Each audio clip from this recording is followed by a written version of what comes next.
신약 316페이지 에베소서 6장 4절 말씀 우리 같이 읽겠습니다.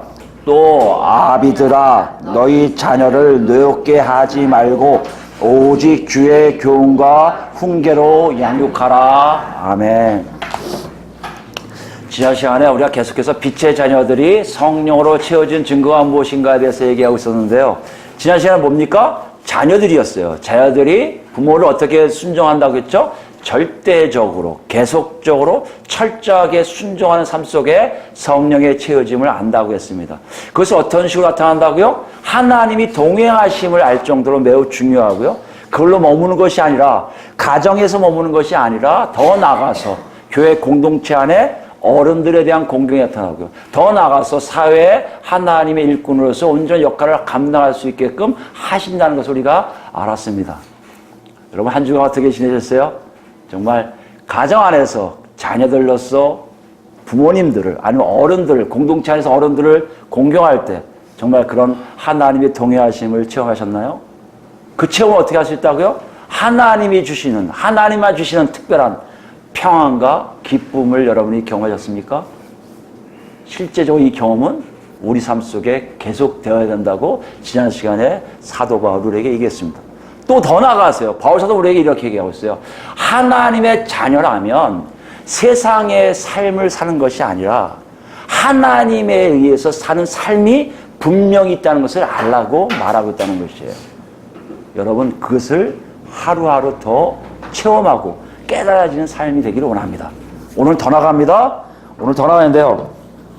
누구의 대상이요? 지난 시간에 자녀들아 했으니까 당연히 부모들아 하는데 누구예요? 아비들아 나왔죠. 아비들이 누구예요? 아버지들이에요. 아버지는 뭘 얘기할까요? 가정에서, 가장이면서 뭐요? 자녀들을 둔 사람.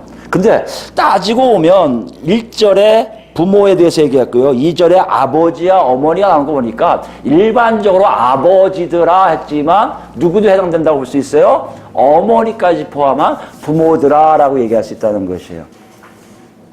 부모들이 어떻게 내가 성령의 충만함을 알 수 있을까? 그럼 뭐라고요? 자녀들에게 오늘 이렇게 하면 내가 성령으로 채워지는 삶을 살고 있음을 알게 된다는 것이에요.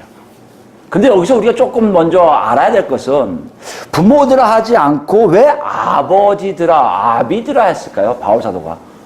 바울사도 입장에서 분명히 뭔가 있었기 때문에 다른 말을 썼겠죠. 그냥 문맥적으로 보면 부모들아 해도 아무 문제가 없었을 거예요. 근데 바울사도에게는 뭘 얘기하고 싶었던 어떤 이유가 있었을 거라고 생각합니다. 아버지들하고 뭐예요? 그 가정의 책임자예요. 뭐까지 책임지라는 거예요? 자녀들까지도 책임이 있다는 것이에요.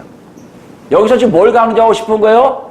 아버지들, 남편으로서의 책임도 있지만 아버지로서의 가장이 갖고 있을 책임에 대해서 강조하고 싶은 거예요.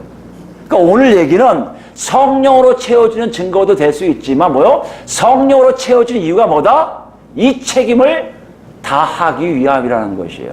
아버지에게만요? 물론 거의 다 아버지에게 가겠죠. 그러나 누구까지요? 어머니까지. 부모들 모두에게 이런 책임이 있다는 것이에요. 그러니까 여러분과 제가 부모의 역할을 하고 있습니까? 아니, 사회적으로 봐서 나이가 이제 부모 역할을 할 수 있는 나이가 됐습니까? 그럼 오늘 주신 말씀에 여러분 귀를 기울이셔야 되고요. 내가 정말 이렇게 살고 있구나 하면 여러분 뭐가 한다고요? 성령께서 여러분 삶을 채워가고 있다는 증거가 된다는 것이에요. 한번 알아볼까요? 그것이 무엇인지. 4절, 9절 보면 여러분 아시겠지만 이 여태까지 많이 했던 거예요. Not A, but B. 그죠? A가 아니고 B다라는. A를 강조하는 게 아니라 B를 강조하는 구조가 되는데 먼저 A가 아닌 거에 대해서 얘기할 때 뭘 하지 말라는 겁니까? 소극적으로 얘기한 게 뭐라고요? 자녀를 노엽게 하지 말라는 거예요. 여기 붙인 너희라고는 강조해요. 너와 직접적인 관계된 자녀들을 노엽게 하지 말라는 명령이에요. 명령. 그러니까 노엽게 하다는 게 무슨 뜻이에요? 쉽게 하면 화나게 한다는 거예요. 좀 더 나가면 상처를 받게 한다는 것이에요. 낙심하게 한다는 것이에요. 자녀들에게 화가 나게끔 하지 말라는 것이에요. 이건 궁금한데요. 그럼 뭐가 어떻게 하면 화를 내게 할까? 좀 바울사도가 좀 자세하게 이거 하면 화날 거야, 이거 하면 화날 거야 하고 하나님의 음성 듣고 적어줬으면 좋겠는데 그 내용이 없어요. 너희들이 이렇게 하면 자녀들이 화가 날 거야 하고 얘기해서 참 좋잖아요. 근데 그런 내용이 없어요. 바울사도도 그냥 적어요. 왜 적었을까요? 아버지들, 어머니를 포함한 부모들이 자녀들을 화나게 하는 일들이 그 당시에 빈번하게 있었을 가능성이 많이 있다는 것이에요. 그건 오늘날도 마찬가지겠죠. 네. 특히 아버지들과 자녀들 생각하면 어떤 생각 들어요? 우리 여기 중에 뭐 그런 분이 안 계실 수 있겠지만 일반적으로, 다는 아니에요. 일반적으로 보면 아버지들과 자녀들은 어떤 관계에 약간 긴장감이 좀 돕니다. 특히 자녀들 중에 누구요? 아들들. 아들을 둔 부모들, 아버지들은 내가 이해하실 거예요. 그 긴장감 속에 있어요. 뭔가 폭발하기 일보 직전인 그 긴장감. 더군다나 아이들이 성숙 단계를 가면 갈수록 긴장감이 더 심해졌다가 나중에는 정말 작별해갖고 아버지가 몇 년 동안 얘기 안 했어요. 아버지 얼굴 몇 년 동안 보지 않았어요. 하는 얘기들을 많이 하고 있다는 것이에요. 여기서 어떤 일을 하면 화나게 할까? 모른다는 거 안다는 거예요. 알고 있을 가능성이 많다는 거예요. 왜 그럴까요? 이건 사실 아버지들의 존재성에 대한 문제란 거예요. 아버지란 역할을 한 사람들은 다 여기에 있다는 것이에요. 예외가 없다는 것이에요. 나는 자유로워, 난 그렇게 안 해. 요즘 젊은 사람들 중에 아버지 역할 잘하는 사람도 있겠지만 실제적으로 이런 갈등은 늘 있게 마련이라는 것이에요. 왜 그러냐면 이렇게 부모들 중에 특히 아버지들과 자녀들 간의 이 긴장관계는 시대적 산물이라고 할 수가 있어요. 시대가 만들어낸 거란 거예요. 어떻게 할 수 있을까요, 여러분? 아버지란 존재가 뭡니까? 한 여자를 만나서 가정을 이뤄서 애를 낳는단 말이에요. 그 딸은 둘째치고 아들을 낳으면요. 그 아들을 통해서 뭔가를 가르치기 시작한다는 거예요. 자연스럽게요. 어떤 걸 가르쳤을까요? 대부분 생존 경쟁이죠. 생존에 대한 문제예요. 네가 어떻게 살아야 이 땅에 살 수 있음을 얘기했을 거라는 얘기예요. 농부였으면 농사 짓는 방법을 가르쳤을 것이고, 어부였으면 고기 잡는 걸 가르쳤을 것이고, 이런 거에 대한 생존의 문제에 대해서 직접적으로 자연스럽게 가르쳤을 거예요. 그것이 내가 책임이 있기 때문에 한 것이다? 아니에요. 왜요? 자기도 그렇게 살았기 때문에. 위에 우리 조상들로부터 나도 그렇게 배웠기 때문에 자연스럽게 그렇게 살았을 거란 말이에요. 그런데 그렇게 가르치는 것이 점점 사회를 이루면서 사회 책임성을 갖게 된다는 것이에요. 하나둘 모이다 보니 그 사회 흥망이 그 가정 한 사람들 아니라 집단에 의해서 문제가 있을 수 있으니까 각자 맡아서 가정별로 자기들의 책임을 다하자는 사회적 책임이 서로들 있었을 거라는 얘기예요. 그 사회적 책임이 어떤 것일까요? 그 당시에 우리가 한번 생각할 수 있는 것은요. 스파르타라는 나라가 있었죠. 도시국가죠. 거기는 주로 어떤 애들 키웠을까요? 아들들은 특히 나라를 위해서 싸울 수 있는 용사를 키웠겠죠. 그러니까 가정에서부터 얘를 용사로 키우는 거에 익숙해 있을 거란 말이에요. 아버지들은 그 아들이 뭐가 되길 원하는 거예요? 장한 용사가 되길 원하는 거예요. 아테네는 어땠을까요? 좀 다를 수 있겠죠, 분위기가? 시민의 성숙함을 배웠다는 거예요. 시민으로서 성숙하게 살기 원해서 어렸을 때부터 그걸 가르쳤을 거예요. 로마는 어땠을까요, 로마는요? 로마는 이거 더 확대되겠죠. 로마는 싸움도 많이 했고요. 농사 짓는 것도 많이 했어요. 그러니까 남자들은, 특히 아들들은 어디에 가든지 농장 일을 하든지 전쟁터에 있든지 나라를 위해서 최선을 다하는 성실한 사람으로 기르기를 원했을 거예요. 이걸 우리는 어떻게 이해할 수 있습니까? 이걸 그냥 객관적으로 얘기하는 거라면 우리한테 한번 주관적으로 생각하면요. 한국 사람들은 조선시대에 가장 많이 했던 게 유교 정신 아닙니까? 유교 중에도 효가 있어요, 효. 부모를 잘 대하는 효가 있는데 효의 마지막이 뭐냐면 여러분 잘 아시는 입신양명이에요. 입신양명이 뭐예요? 몸을 세워서 이름을 떨친다는 거 아니에요. 쉽게 말하면 뭐예요? 세상에 나가 잘 돼서 이름을 높이고 그러므로 우리 부모의 면을 쓰게 하자는 거 아니에요. 이 입신양명을 위해서 가족들 어렸을 때 태어날 그 애들부터 아버지는 책임지고 가르칠 의무가 책임이 있었다는 것이에요. 근데 문제는 뭐예요? 사회적으로 이런 분위기가 있다면 그 가정 내에서 어떤 일을 합니까? 그런 애만 만들어내면 되는 거예요, 사회는요. 경쟁이 들어갈 수밖에 없어요. 내 아들이 입신양명해야 돼. 내 아들이 출세해야 돼. 내 아들이 큰 용사가 돼야 돼. 내 아들이 큰 시민이 돼야 돼. 내 아들이 로마의 크게 영웅이 돼야 돼. 이런 식의 가르침이 분명히 있을 것이고요. 거기에 해당되지 않는 애들한테 어떻게 합니까? 심한 말로 했을 거예요. 심한 말로 그냥 입에서 담지 못한 얘기로 애들을 다스렸고요. 또 뭘 했을까요? 저주 섞인 말도 했을 거 아니에요. 우리가 하도 어렸을 때 지금은 많이 안 하는데 정말 들으면 안 될 얘기들. 몸의 일부를 다 조각내는 얘기까지 애들한테 쓰잖아요. 그런 얘기까지 들어서 살아가게도 아무렇지 않게 만들었어요. 뭐가요? 사회 전반적으로. 애가 잘 되라고 한 건데 뭐 어때? 이런 식으로 다 허용이 된 거예요. 심한 말을 되지 않았죠. 그 다음에 뭐요? 무조건 설명도 안 해요. 하라면 해! 이게 우리의 교육이었어요. 부모가 하라는데 왜 안 하는 거 너는? 그게 뭐요? 설명 없는 무조건적 복종을 강요한 거예요. 이것이 더 나가니까 어때요? 매질이 허용됩니다. 매질이.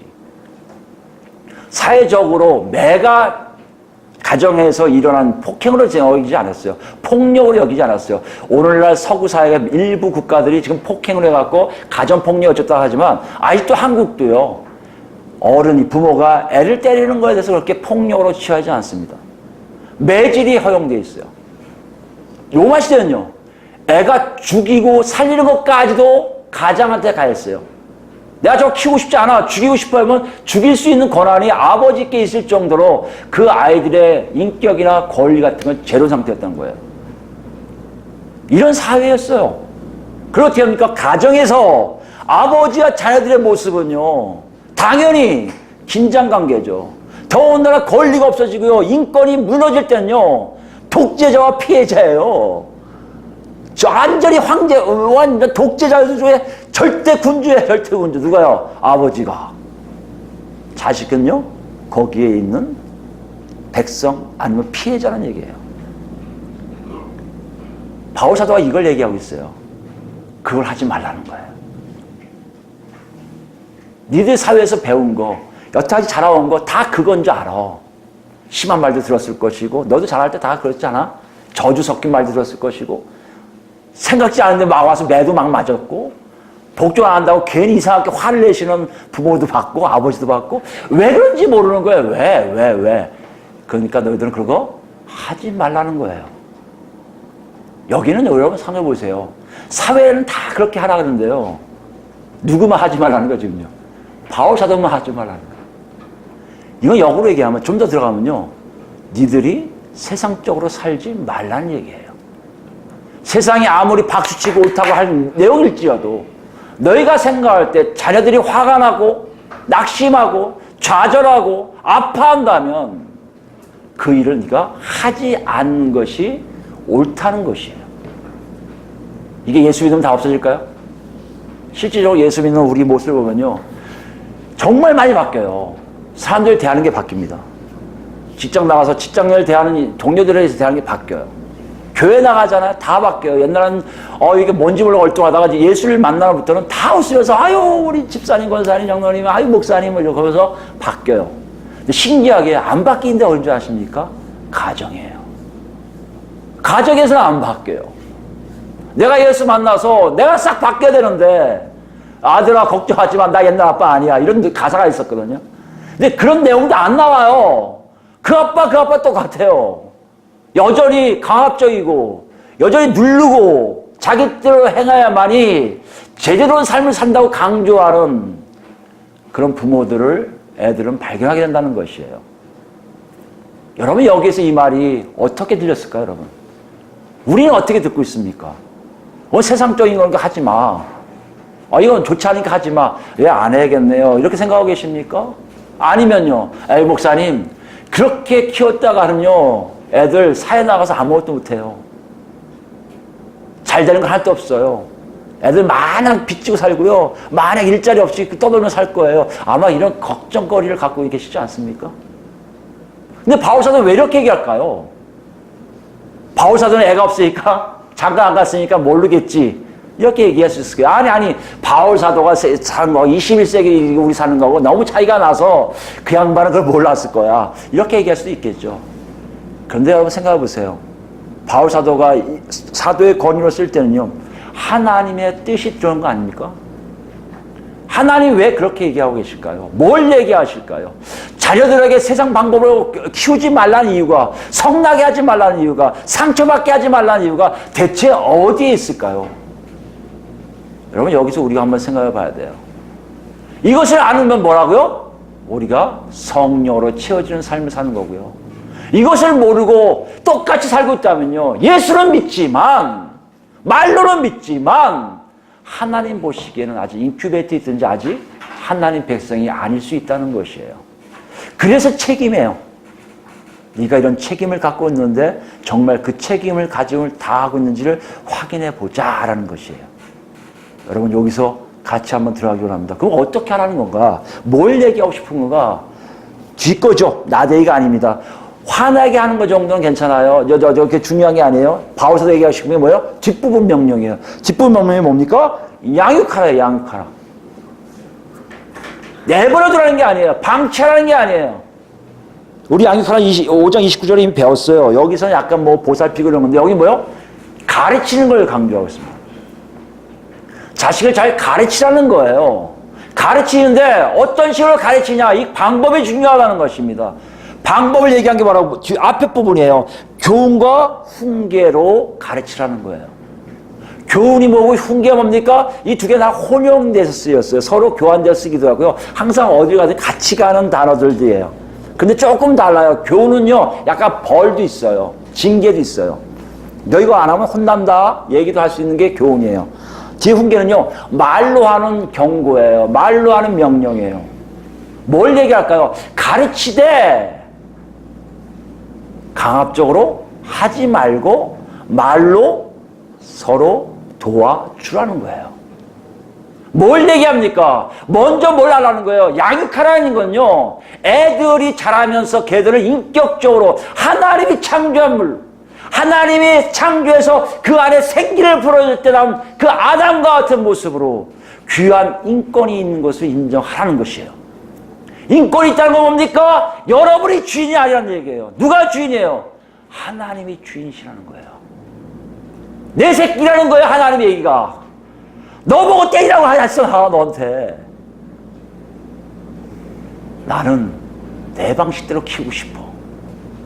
세상은 박수 칠지 모르지만 나는 그거에 박수 안 쳐. 야단을 쳐대지만 온화하게 말로 할 수 있잖아. 위로할 수 있잖아. 도와줄 수 있잖아. 이것이 하나님이 우리에게 보여주는 모습이에요. 그걸 강조한 게 어디 있습니까? 뒤에 주의가 나와요. 예수 그리스도의 교훈과 훈계를 하라는 것이에요. 여러분, 이것이 굉장히 우리에게 생각해 볼 필요합니다. 여러분 가정을 한번 생각해 보세요. 실제적으로 저 같은 경우도요, 제가 나이가 든 다음에 우리 애가 정말 다 성숙돼서 성인이 된 후에야 아버지가 이런 일을 하는 거구나 깨달았습니다. 사랑을 주는 거 이건 부족하고요. 얘가 어떻게 자란 걸까지 몰랐다가 나중에 알게 된 것이 아버지의 모습이었어요. 이게 아버지 역할이구나. 아마 한국에 있는 수많은 아버지들이 아마 그럴 겁니다. 왜요? 어렸을 때 그런 교육을 받고 자라지 않았어요. 어렸을 때 일반적으로 세상적인 방법이었어요. 말 안 들으면 그냥 맞는 거는 그냥 일상적이고, 욕먹는 건 뭐, 그건 약하고. 그리고 왜 이유 없이 혼나고 그런 것들이 우리한테 익숙해요. 그 아이를 낳은 후에 뭘 어떻게 방법을 몰라요. 모르니까 어떻게 해요? 자기가 배운 대로 가르치기 시작합니다. 화나면 화를 내도 괜찮아요, 아버지니까. 때려도 괜찮아요, 아버지니까. 어머니도 마찬가지라고 생각합니다. 그렇게 자란 사람들이 나도 그렇게 배워서 컸는데 내가 하는 게 왜 잘못된 거야? 이런 생각들을 많이 갖게 된다는 것이에요. 근데 오늘 뭐라고 얘기하시냐면, 네가 정말 예수를 그리스도로 고백했다면 달리 생각해야 돼. 그 방법이 아니야. 세상 방법을 하려면 너 이미 잘못된 거야. 저 같은 건 굉장히 후회를 많이 하는 게 늦었다는 거예요. 우리 아들이 다 큰 다음에 알았으니까 아마 손자를 낳으면 아마 잘할 것 같아요. 그때 할아버지 역할로 하겠죠. 아버지가 아니라. 좀 약간은 그게 후회가 많이 돼요. 우리 아들 보면 미안한 게 많이 들게 그게 있습니다. 잘하지 못한 게 느껴져요. 그걸 왜 진작 몰랐을까? 예수를 만난 후에도 바로 했으면 될 걸 왜 시간이 걸렸을까? 우리가 뭘 놓치고 있는 거예요? 주의 교훈과 훈계가 뭔지를 제대로 이해를 못했기 때문에요. 우리는 그것이 막연하게 세상적인 가르침도 주의 훈계와 교훈과 훈계 안에 다 들어있다고 착각을 하기 때문입니다. 여러분 한번 생각해 보세요. 주의 교훈과 훈계가 뭐예요? 그러면 대부분 뭐예요? 성경 가르치면 돼요. 성경을 몰라서 그런 거예요. 이렇게 얘기할 분이 많이 계실 거예요. 어떤 분은 그래요? 기도 훈련시키세요. 애가 싫더라도 무릎 꿇고 같이 앉아서 하나님 이렇게 기도하면 애들이 바뀌어요. 그럼 될 거예요. 이렇게 얘기할 거예요. 맞아요. 틀린 건 아니에요. 주의 교훈과 훈계가 그럴 수도 있어요. 근데 바울 사도는 뭘 얘기했을까요? 좀 더 다른 것이 아니었을까요? 그 다른 게 뭘까요? 우리 한번 거기서 알아볼까 합니다. 먼저 구약 볼까요? 잠언서 22장을 보시면 1절부터예요. 잠언서를 여러분 잘 아시겠지만 지혜자가 젊은 친구들에게 이렇게 살라고 말하는 거예요. 지혜를 얘기해 주는 거예요. 그 22장에 그런 내용이 나옵니다. 보세요. 22장 1절부터입니다. 많은 재물보다 명예를 택할 것이요 은이나 금보다 은총을 더욱 택할 것이니라. 택함에 있어서 정확하게 택하라고 지금 얘기하고 있다는 것이에요. 우리 애들이 그러기를 원하는 거 아닙니까? 옳은 걸 택해야 될 거 아니에요. 재물보다 명예, 은금보다 은총을 더욱 택하는 삶이 되어야 될 거 아닙니까? 2절이에요. 가난한 자와 부한 자와 함께 살거니와 그 모든을 지으신 이는 여호와시니라. 가난한 자, 부한 자가 왜 있지? 하나님의 뜻이 있나 보다 생각하는 애가 되기를 원한다는 거 아니에요. 이 구약의 가르침이에요. 3절 보세요. 슬기로운 자는 재앙을 보면 숨어 피하여도 어리석은 자는 나아가다 해를 받느니라. 슬기로운 자가 되기를 원하는 거 아니에요. 멍청하게 살지 말라는 거 아니에요. 4절입니다. 겸손과 여호와를 경외함의 보상은 재물과 영광과 생명이라. 겸손과 여호와를 경외하면 네 삶이 풍요한 걸 알라는 거예요. 뭐에 우선권을 두라는 거예요? 하나님을 섬김에 우선권을 두면 하나님이 너의 삶을 같이 하신다는 걸 보여주는 거 아니에요. 5절입니다. 패역한 자의 길에는 가시와 올무가 있거니와 영혼을 지킨 자는 이를 멀리하니라. 패역한 자와 영혼을 지킨 자의 차이가 있음을 알게 한다는 거 아니에요. 6절입니다. 마땅히 행할 길을 아이에게 가르치라. 그리하면 늙어도 그것을 떠나지 아니하리라. 이것이 유대인들의 교육 방법이었어요. 세상 방법은 달라요. 세상은 은금을 쫓으라고 그래요. 세상은 돈 많은 걸 쫓으라고 그래요. 재물 쫓으라고 그래요. 세상은 부한자가 최고니까 부한자처럼 살라고 얘기해요. 세상은 슬기롭지 않고 너 어리석어 괜찮아. 네 편한 대로 사는 것이 좋다고 얘기해요. 그러나 유대인들에게는 그렇지 않았어요. 하나님이 계신 걸 알았다는 것이에요. 그러므로 하나님을 제대로 가르치면 너는 어떻게 한다? 그런 삶을 제대로 살 수 있을 것을 지혜자가 얘기하고 있다는 것이에요. 이만큼 세상과 하나님의 방법은 차이가 엄청납니다. 이걸 위해서 어떻게 하라고요? 신명기 6장 보시면 이걸 어떻게 얘기하고 있을까? 이걸 마땅히 가르칠 게 뭘까? 신명기 6장 보시면 나옵니다. 모세로 하여금 하나님으로부터 율법을 받고 하나님 뜻을 증거하는 얘기가 신명기에 다 있었겠는데 1절 보시면 6장 1절입니다. 신명기 6장 1절입니다. 이는 곧 너희의 하나님 여호와께서 너희에게 가르치라고 명하신 명령과 규례와 법도라. 너희가 건너가서 차지할 땅에서 행할 것이니 곧 너와 내 아들과 내 손자들이 평생에 내 하나님 여호와를 경외하며 내가 너희에게 명한 그 모든 규례와 명령을 지키게 하기 위한 것이며 또 내 나를 장구하게 하기 위한 것이요. 여기 보면 다 보였어요? 법도, 규례. 이거 눈에 보여요? 안 보여요? 보여요. 율법이기 때문에 보여요. 모세를 통해서 받았기 때문에 보여요. 이걸 지키라고 가르치라는 거예요. 3절입니다. 이스라엘아 듣고 삼가 그것을 행하라. 그리하면 내가 복을 받고 내 조상들의 하나님 여호와께서 내게 허락하신 같이 젖과 꿀이 흐르는 땅에서 내가 크게 번성하리라. 약속까지 하세요. 그렇게 살면 될 거라고. 그러니까 뭘 가르치라는 거예요? 그걸 가르치라는 거예요. 그런 다음에 4절에 유명한 선언을 합니다. 이스라엘아 들으라. 쉐마 이스라엘 이런 뜻이에요. 쉐마 들으라는 거예요. 이스라엘아 이걸 들어야 된다. 뭘 들으라는 얘기예요? 우리 하나님 여호와는 오직 유일한 여호와이시니 율법을 공부하면서 반드시 잊지 말할 것보다 유일하신 하나님이 이것을 명령하셨기에 나는 한다는 것을 절대 놓치지 말라는 거예요. 이런 교육을 그들은 배웠어요. 그다음 뭐 봅시다. 5절 보세요. 너는 마음을 다하고 뜻을 다하고 힘을 다하여 내 하나님 여호와를 사랑하라. 이건 계명이 없는 내용이에요. 있어도 그게 아니에요. 전체를 설명하는 내용이에요. 여호와는 한 분이셔. 여호와를 사랑해야 돼. 이걸 얘기하고 있어요. 오늘 내가 내게 명한 이 말씀을 너는 마음에 새기고 내 자녀에게 부지런히 가르치며 집에 앉았을 때든지 길을 갈 때든지 누워있을 때든지 일어날 때든지 이 말씀을 강론할 것이며 너는 또 그것을 내 손목에 메어 기호를 삼으며 내 미간에 붙여 표로 삼고 내 집 문설주와 바깥문에 기록할지니라. 이건 지난 시간에 얘기한 건 똑같습니다. 자녀들에게 가르치는데 일어서고 앉을 때 계속해서 가르치라고 얘기하고 있어요. 이게 유대인들의 가정교육법이에요. 핵심이 뭐라고요? 하나님이 한 분이신 거. 그 하나님을 네가 끔찍히 사랑해야 돼. 그러기 위해서는 그분이 얘기한 율법대로 살아야 돼. 이것을 가르치는 거예요. 이것이 안 되면 뭐까지 가능하냐? 잠언을 보면 아시는 분들 있을 거예요. 매질까지 나와요. 때리라는 거예요. 많은 분들이 이거 갖고 얘기해요. 그래서 애들을 때리면서 키워야 돼요. 매질을 왜 할까요? 이거 순종하라고 하는 거예요. 왜 그럴까요? 이것이 정말 생명으로 가는 길이기 때문에요. 가만히 보세요. 여기에 뭐가 있는지 보세요.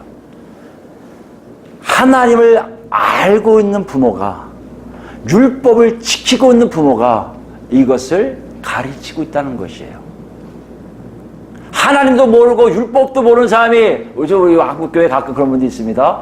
부모는 안 나오고 애들만 보내요. 애들만 뭐요? 너 잘해갖고 좋은 사람들, 착한 사람들, 부모는 나 구원 안 받으니까 이런 것이 종교교육이고 어떤 거로 보면 하나님을 만나기 길이라고 생각하는 사람도 있을 수 있어요.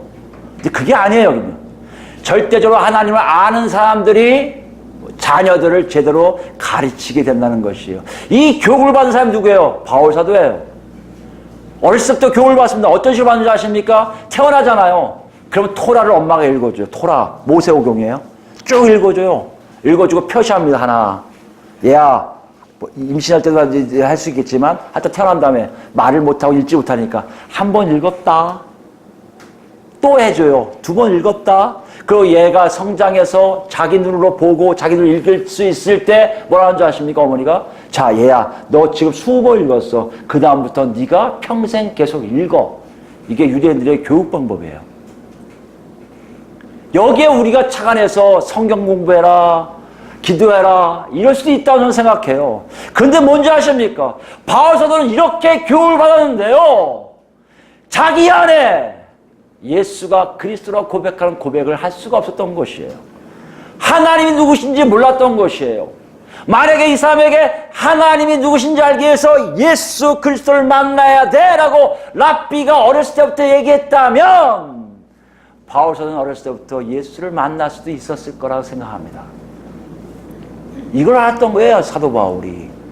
여러분 잘 들으셔야 돼요. 주의 교훈과 훈계라는 얘기는 그 당시엔요 이런 책이 없어요. 그 당시에 주의 교훈과 훈계입니다고 기록한 내용이 없어요. 어떻게 할 수 있습니까? 사도들이 와서 가르친 거 그거 전부예요. 그럼 어떻게 합니까? 그거 있어야 되잖아요. 아니요. 뭐가 있기 때문에 가능하다고요? 요한 1세 보니까 너희 안에 계신 성령이 너희 안에 있으면 가르치기 때문에 누구도 너희를 가르칠 필요가 없다고 얘기하시는 게 뭔지 아십니까? 바로 하나님이 직접 하나님의 백성들을 가르치기 시작하신다는 거예요. 율법을 외우는 게 아니라 암송하는 것이 좋지만 그게 다가 아니라 기도를 10시간 하고 40시간 하고 3시간 하고 중요하지만 그게 다가 아니라 예수를 그리스도로 고백할 때 그 예수의 그리스도의 고백이 성령이 내 안에 쏙 들어와서 주의 교훈과 훈계를 가르치기 시작하는 그 순간이 너희에게 있는지를 묻고 있다는 것이에요. 누구에게요? 부모들에게. 특히 누구에게요? 아버지들에게. 여러분 이게 굉장히 중요합니다. 구약은요 기록된 걸 가지고 가르쳤어요. 신약은요 기록된 게 없어요. 오직하면 바울이 뭐라는 줄 아십니까? 나는 너희의 마음에 새긴 편지라고 얘기해요. 내가 너한테 뭘 보여줘야 돼? 나는 이런 증서에서 율법서를 위해서 나는 이런 사람이야 보여줘야 돼? 나 그런 거 없어. 단지 내가 내 안에 성령께서 너한테 얘기한 거 복음 증거했고 그 복음이 너한테 어떻게 역사했어? 저 사도 바울 때문에 나도 예수 그리스도를 만났습니다 있는 거 아니야. 너희 마음에 새겨진 편지가 바로 나라는 것의 얘기는 우리가 구약처럼 하나님을 알게 하지 않게 됐다는 얘기예요. 이것이냐고 지금 우리에게 묻고 있어요. 부모들인 우리 입장에 생각하세요. 정말 그런 주의 교훈과 훈계가 여러분 안에 있습니까? 예수를 그리스도로 만날 때 가능한 그 얘기가 있습니까? 그러면요, 달라져요. 뭐가 달라질까요? 애들한테 더 이상 야, 성경 읽어야 돼. 하루에 5장씩 읽으면 넌 괜찮을 거야. 기도 3시간 이상 하면 너 하나님 만날 거야. 이게 아니라 아버지 삶, 엄마의 삶을 봐. 그 삶 속에 역사하는 예수가 너에게 들어가기를 원한다고 얘기할 거 아니에요. 여기서 역사한 성령이 너희 안에 있기를 원한다고 얘기할 거 아니에요. 애들도 달라질 거 아닙니까? 아버지가 옛날에는 굉장히 포악하고 무섭고 막 그냥 힘을 줬는데 어느 날 갑자기 보니까 유순할 뿐만 아니라 항상 얘기가 예수를 믿어야 된다. 성령이 너 안에 계셔야 된다. 그 성령이 너를 바뀔 거야. 그렇지 않고는 너 아무것도 못해. 너한테 제일 중요한 건 그거야. 이렇게 얘기하기 시작한 것을 들을 거 아니에요. 변화되면서 나오는 말들은요, 교과서가 아니에요. 실질적인 가르침으로 다가옵니다. 아버지가 바뀌었네? 엄마가 바뀌었네? 근데 그게 누구 때문에? 예수? 예수가 누구지? 그런 사람들에게 뭐요? 예수 그리스도가 들어갈 수 있게 된다는 얘기예요. 그런 아이에게 예수가 들어가면 어떻게 합니까? 걔도 생명이 얻어지는 거예요. 걔도 생명이 얻어지면요, 걔네들이 선택하기 시작하는 거예요, 인생을. 하나님 나 뭐 할까요? 뭐부터 시작해서 불안하지만 저다 망하면 어떡하지? 저다 바보 되면 어떡하지? 저다 이 땅에서 패배자가 되면 어떡하지? 걱정하지 말라는 거예요. 누가 계시기 때문에요. 전능하신 천지의 하나님이 걔와 동행하기 때문에 가능하다는 얘기예요. 여러분이 바뀌셔야 돼요. 여러분이 안 바뀌면 애들이 바뀔 수가 없어요. 질문을 하면 있습니다. 그러면 제가 그런 경험 하나도 못했는데요. 우리 한번 생각해봐야 돼요. 예수 믿습니까? 예수 믿었어요, 정말. 네, 우리가 참 모르는 게 있어요. 예수를 믿잖아요.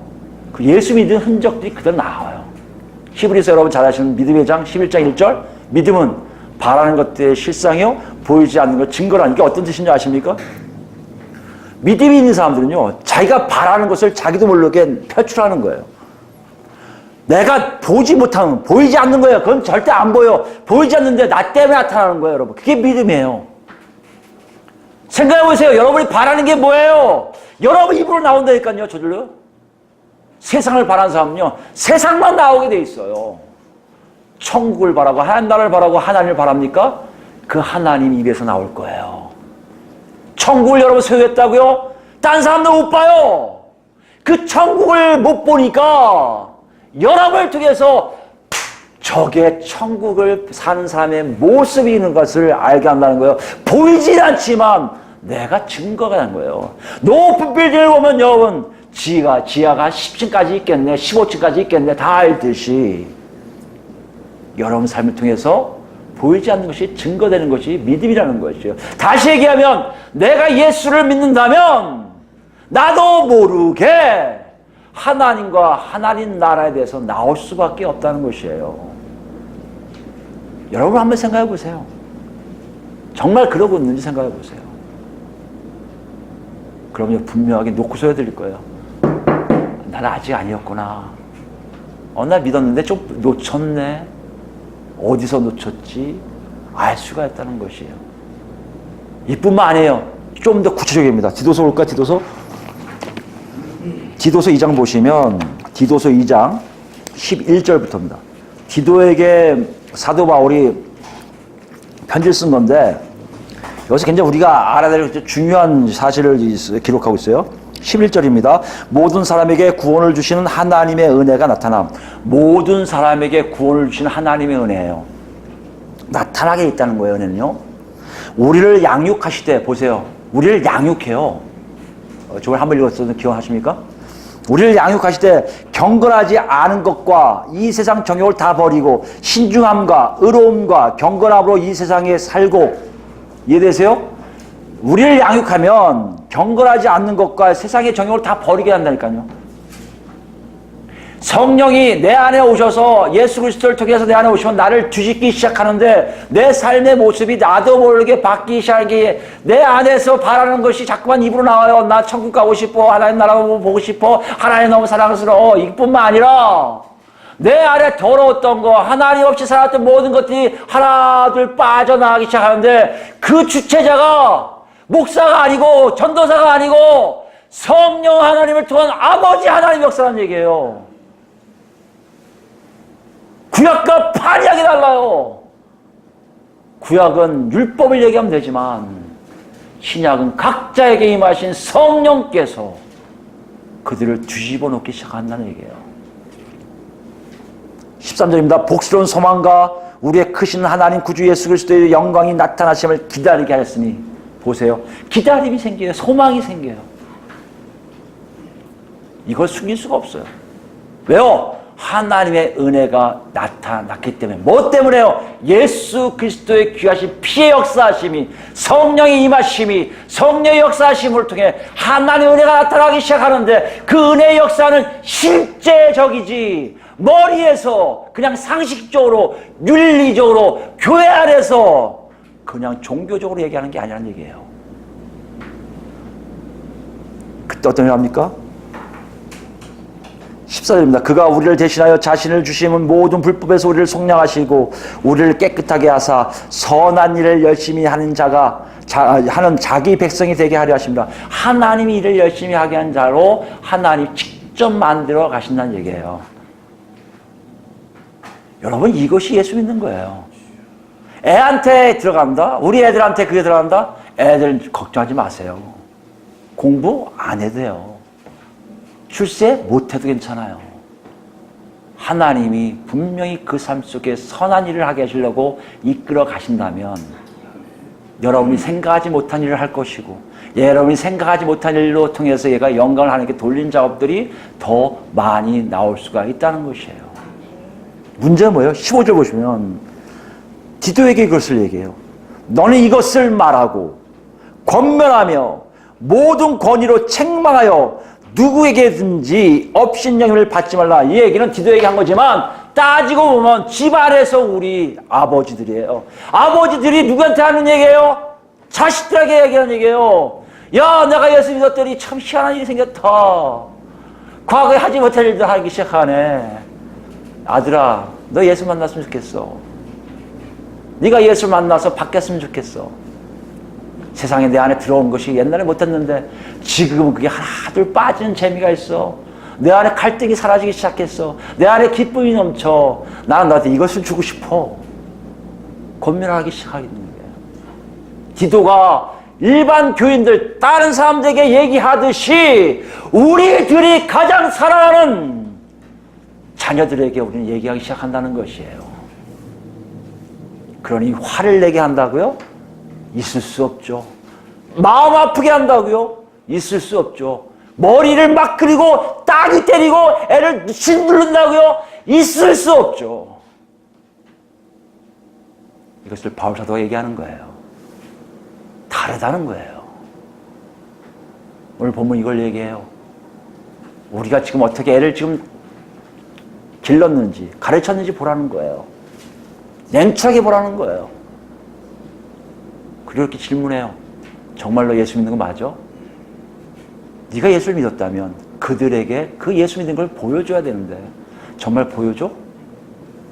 한국교회가 지금 굉장히 많은 고민에 빠진 중에 대표적인 고민이 뭔지 아십니까? 이렇게 되다간 한국교회가 앞으로 몇 년 안에 문을 닫을 수 있다는 것이에요. 청년들이 사라져요. 애들이 주일학교가 점점 없어져요. 주일학교 애들이 귀해요. 서로 모셔가기 바빠요. 이런 시기에 대해서 이렇게 되다간 정말 교회들이 문을 닫을 수밖에 없다. 정말 머리가 다 시끼한 노인 양반들만 주로 교회에 있더라. 유럽 교회가 그러더니 망했듯이 한국 교회도 저수록 그렇게 될 것이다. 그러니까 어떻게 하면 좋냐 하고 모여서 목사님들 뭐라 얘기합니까? 기도 생활 다시 해야 돼. 말씀 생활 다시 해야 돼. 열정이 부족했어. 전도 많이 해야 돼. 이걸 얘기하고 있단 말이에요. 저는 얘기하고 싶은 게 있어요, 여러분. 우리 한국교회가 지금 가장 못한 게 뭔지 아십니까? 아이들에게 예수 만날 기회를 전혀 제공하지 않았어요. 오히려 박탈해버렸어요. 애들이 예수 믿는 걸 방해하고 있었단 말이에요. 그들에게 기회 안 줘요. 어렸을 때 무조건 암송하고 무조건 성경 봐야 되고 무조건 기도해야 되고 무조건 찬양도 해야 되고 그것이 애들한테는 다라고 착각을 하긴단 말이에요. 아니에요. 걔들을 사랑하는 엄마 아버지를 통해서 예수를 만나기를 원했던 거예요. 하나님은. 한국교회는 그렇지 못했어요. 처음에는 잘 데려놨어요. 애들이 순종하니까. 희한하게 중학교 되면 없어지고요. 고등학교 되면 없어지고 대학교 되면 아예 떠나버려요. 이건 전세가 공통 한인교회가 있는 건 다 똑같아요. 왜 그럴까 여러분? 오늘 주신 말씀을 기억하셔야 돼요. 박탈하지 마세요. 왜 그들에게 기회를 박탈합니까? 왜 그들에게 하나님 만나게 하실 놀라운 역사의 기회를 왜 우리가 잠깐 박탈해버려요? 공부하라고? 잘 되라고? 그 교회 가서 이렇게 오래 있을 필요 없다고? 무슨 조건으로 얘기합니까? 무슨 이유로 그렇게 얘기합니까? 더 나갈까요? 왜 한국교회는 그냥 교회 부흥만 얘기하고 있을까요? 교회들 각자의 영혼에 대해서 왜 생각 안 합니까? 그리스도인 교회가 그러지 않았으면 좋겠어요. 이건요, 오늘 우리에게 주신 말씀이 가정에서 시작하라는 거예요. 근데 이 가정에 시작하는 그 아이들에 대해서, 자녀들에 대해서 부모들의 입장이 바뀌어야 되는 것은요, 실제적으로 예수님이 우리에게 주신 놀라운 말씀, 무서운 말씀 속에 있어요. 그래서 책임을 강조하는 거예요. 너 이거 안 해? 안 해도 괜찮아. 성령 충만을 안 받으면 되겠지. 이걸 넘어갈 수 있는데요. 아니에요, 여러분. 안 해? 나 너 내 백성 안 할 거란 얘기예요. 그게 어디 있습니까? 마태복음 18장 우리 마지막 보겠습니다.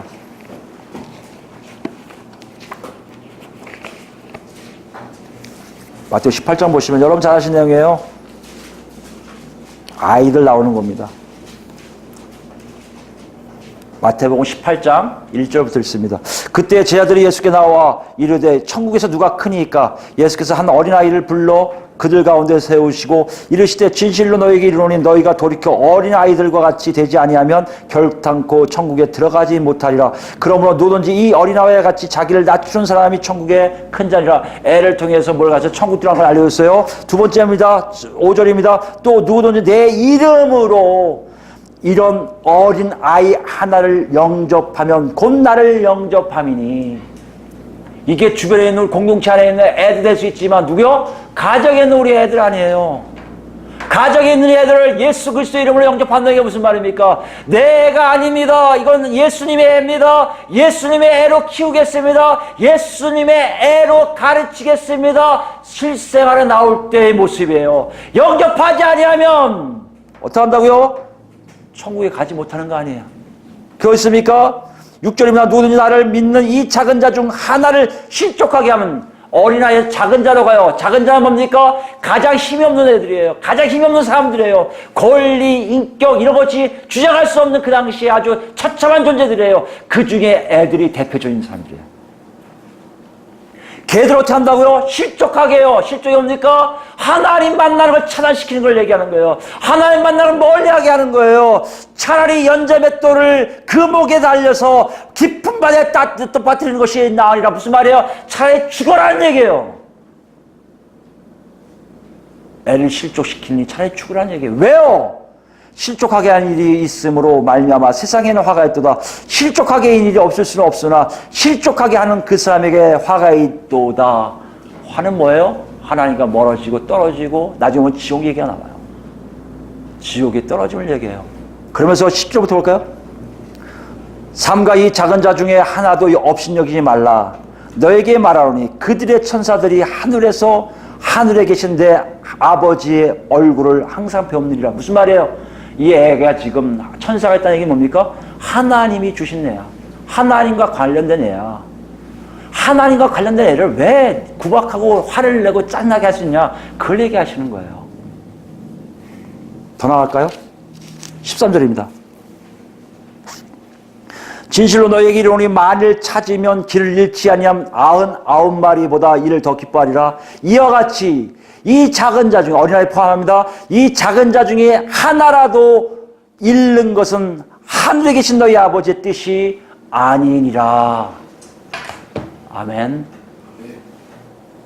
여러분 자녀가 바로 그런 애들이에요. 얘 놓치는 거 하나님 원치 않으세요. 그거 어떻게 됩니까? 그럼요. 먼저 예수란 우리들이 바뀌어야죠. 먼저 한 예수란 우리들이요.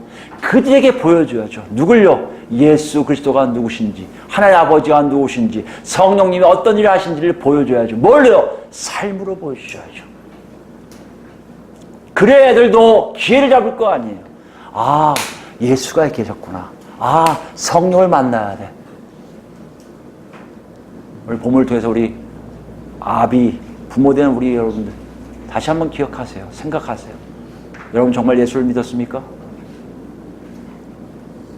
그렇다면 가정에서 보세요.